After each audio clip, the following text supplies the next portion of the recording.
На неделе президент Сооронбай Жээнбеков посетил Москву, где в Кремлевском дворце съездов состоялось торжественное открытие перекрестного года России и Кыргызстана. Он продлится до осени, и в его рамках будет проведено более 220 мероприятий, фестивалей, концертов, конференций.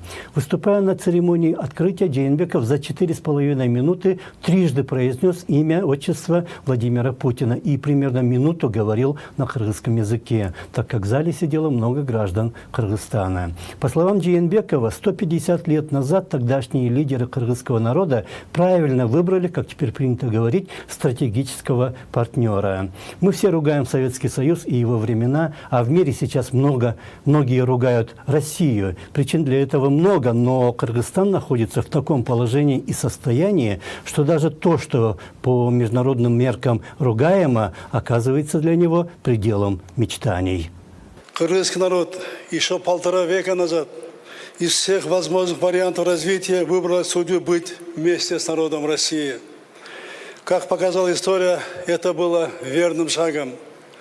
Мы сегодня отдаем дань уважения, мудрости и дальновидности наших предков, принявших это решение. Неоспорим тот факт, что за 7 десятилетий нахождения Кыргызстана в составе единого советского государства у нас произошло бурное развитие образования, науки, культуры и промышленности.